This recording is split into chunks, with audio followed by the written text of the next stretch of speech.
TDP అధికారంలోకి రాగానే ప్రజలకు సేవ చేసేందుకు అందుబాటులో ఉంటానని మైదుకూరు నియోజకవర్గ టీడీపీ ఎమ్మెల్యే అభ్యర్థి పుట్టా సుధాకర్ యాదవ్ అన్నారు. చాపాడు మండలంలోని తూర్పు అనంతపురం, పడమర అనంతపురం గ్రామాలలో శనివారం సాయంత్రం బాబు ష్యూరిటీ భవిష్యత్ గ్యారంటీ కార్యక్రమం నిర్వహించారు. ఇంటింటికి వెళ్లి ప్రజలతో మాట్లాడారు. ఒక్కసారి ఓట్లు వేసి గెలిపించాలని కోరారు. ఇక్కడే పక్కన 4 ఎకరాల భూమి ఉంటే దాని మీద అక్రమంగా దుర్మార్గంగా వాళ్ళు జగనన్న కాళ్ళు కట్టేయాలని చెప్పి ఎంతో ప్రయత్నం చేసిండ్రు. అయినా దానికంతటికి కూడా మల్లికార్జున కోర్టుకేసి అది నిలబెట్టాడు. ఆ భూమిని, మన స్థలాన్ని మనకు నిలబెట్టాడు. అందుకు మల్లికార్జున కూడా ధన్యవాదాలు తెలియజేసుకుంటున్నా. మన స్థలం మన గవర్నమెంట్ వచ్చిన తర్వాత ఆ స్థలాలు మల్లికార్జున ఏ రకంగా నిలబెట్టినారో ఆ స్థలాలని మీకు ఎవరెవరికి ఇల్లు లేనటువంటి వాళ్ళు ప్రతి ఒక్కరికి కూడా స్థలాలు బైఫర్కేట్ చేసి మీకు అందరికి ఇప్పిస్తానని చెప్పి సందర్భంగా మీకు తెలియజేసుకుంటున్నా. ఎందుకంటే ఆ స్థలము జగనన్న కాలికి పోయింటే మన చేతిలో ఉండేది కాదు. జగనన్న కాలికి పోకుండా ఈ ప్రభుత్వ అరాచక ప్రభుత్వంలో నిలబెట్టింది కాబట్టి రేపు మన ప్రభుత్వం వచ్చిన తర్వాత మీకు ఎవరెవరికి స్థలాలు ఏవో ఖచ్చితంగా ప్రతి ఒక్కరికి కూడా స్థలాలు ఇప్పిస్తానని చెప్పి ఈ సందర్భంగా మీకు అందరికి తెలియజేసుకుంటున్నా. ఇంకా దీంట్లో ఎంత విచిత్రం ఉందంటే ఈ స్థలాలుగా అభ్యర్థిని మన శాసనసభ్యులు దౌర్జన్యంగా ఎత్తుకుపోయి బెదిరించి కౌంటర్ వేయించారు. మన మల్లికార్జున ఇక్కడి నుంచి మళ్ళా విజయవాడ పిలుచుకొని పోయి ఆ అబ్బాయి చేత కోర్టులో జడ్జి మీద వాంగ్మూలం ఇప్పించి అది నిలబెట్టినారంటే చాలా చెప్పుకోదగినటువంటి విషయం ఏంటంటే చాలా ధైర్యంగా గట్టిగా పట్టుదలగా సాధించిన వ్యక్తి మన మల్లికార్జున గారు అని చెప్పి సందర్భంగా మీకు తెలియజేసుకుంటున్నారు. ఎందుకంటే మాటలు చెప్పేది కాదు, పని చేసేదానికి ఉదాహరణ ఇది కనపడుతుంది. ఇంకా ఎన్నెన్నో పనులు మీరు చేసినారు కాబట్టి ఈరోజు మల్లికార్జున అంటే అభిమానం మీరు చూపిస్తున్నారు. ఖచ్చితంగా మీకోసం ఏ సమస్య వచ్చినా కూడా నా దగ్గరికి వచ్చినా కూడా మా ఎస్సీ కాలనీ వాసులకు చాలా సమస్యలు ఉన్నాయి, అవి పరిష్కరించాలా, మా సొంతానికి ఏమొద్దు అని చెప్పి ఎప్పుడు మా దగ్గర చెప్తా ఉంటాను.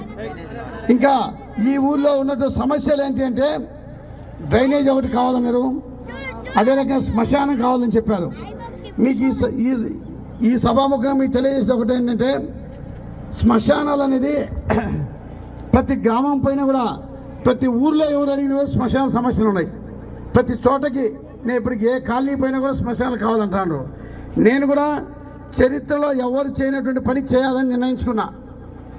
రేపు జరగబోయే గవర్నమెంట్ వచ్చిన తర్వాత ఫస్ట్ అజెండా మన నియోజకవర్గంలో ప్రతి విలేజ్లో శ్మశానాన్ని ఖచ్చితంగా దానికి విశదీకరించి దానికి కాంపౌండ్ కట్టి ఒక బోర్ వేసి ఒక రూమ్ కట్టించి ఒక వాటర్ ప్లాంట్ పెట్టాలని చెప్పి నిర్ణయం తీసుకోవడం జరిగింది.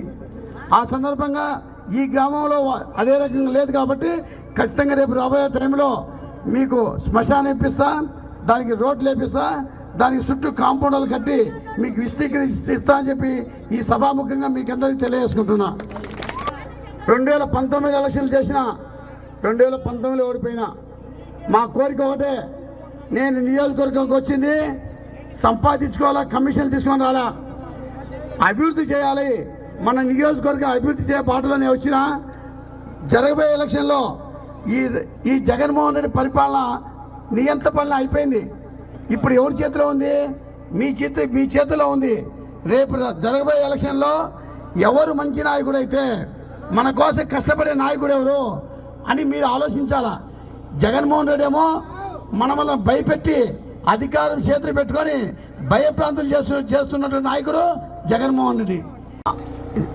అన్నదాత పథకం అని చెప్పి రైతులకు 20,000 రూపాయలు వాళ్ళ అకౌంట్లో జమ చేయడం జరుగుతుంది. ఆడబిడ్డ నిధి అని చెప్పి దానికి మహిళలు ఇంట్లో ఎంతమంది ఉంటే అంటే 18 సంవత్సరాల నుండి 59 సంవత్సరాలకు ఎంతమంది అన్న మహిళలు ఇంట్లో ఉన్నా కూడా వారికి 1,500 ప్రతి నెల నలుగురు మహిళలు ఇంట్లో ఉంటారు అనుకోండి, 6,000 రూపాయలు ప్రతి నెల అకౌంట్ జమ చేస్తుంది. ఎందుకంటే 59 సంవత్సరాలు దాటి తగిన పింఛన్ వచ్చేస్తుంది. పింఛన్ కూడా ఎంత ఇస్తాను? ఇప్పుడు మన ప్రభుత్వం వస్తే 4,000 రూపాయలు పింఛన్ ప్రతి ఇంటింటికి తీసుకొచ్చి ఇస్తాం. 4,000 రూపాయలు పింఛన్ ఇవ్వడం జరుగుతుంది. అదే రకంగా స్కూల్కి వెళ్ళే ప్రతి విద్యార్థికి కూడా స్కూల్కి పోతున్నటువంటి ప్రతి విద్యార్థికి 15,000 రూపాయలు. ఎంతమంది విద్యార్థులు ఉంటే పిల్లలు ఎంతమంది ఉన్నా కూడా అందరికీ 15,000 రూపాయలు ఇవ్వడం జరుగుతుంది. అదే రకంగా యువతకు ఉద్యోగాలు లేవు, వారి కోసం ప్రతి యువకునికి కూడా 3,000 రూపాయలు వాళ్ళు నెల వాళ్ళ అకౌంట్ జమ చేయడం జరుగుతుంది. వాళ్ళకి ఉద్యోగం వచ్చేంత కూడా వాళ్ళకి ఇవ్వడం జరుగుతుంది. అదే రకంగా బీసీలు అయితే 50 సంవత్సరాలు నిండినటువంటి ప్రతి ఒక్కరికి కూడా పింఛన్ ఇవ్వడం జరుగుతుందని చెప్పి ఈ సందర్భంగా మీకు అందరికీ తెలియజేసుకుంటున్నా. మిమ్మల్ని కోరేది ఒకటే, నేను 2 సార్లు ఓడిపోయినా ఒక్కసారి అవకాశం ఇవ్వండి, మన నియోజకవర్గాన్ని అభివృద్ధి చేయాలని చెప్పి ఆశ నాకుంది. కాబట్టి దానికి అందరికీ మీరు భాగస్వాములై ఒక అవకాశం నాకు కల్పించవలసిందిగా మిమ్మల్ని అందరూ కోరుకుంటూ, ఈ ఊరు సమస్యలు ఏదున్నా కూడా ఖచ్చితంగా నెరవేరుస్తామని చెప్పి తెలియజేసుకుంటూ, ఒక అవకాశం అని చెప్పి రేపు 13/5/2024 ఎలక్షన్లో మీరందరూ సైకిల్ గుర్తుకు ఓటు వేసి గెలిపించవలసిందిగా మిమ్మల్ని అందరినీ మనస్ఫూర్తిగా కోరుకుంటూ సెలవు తీసుకుంటున్నాను.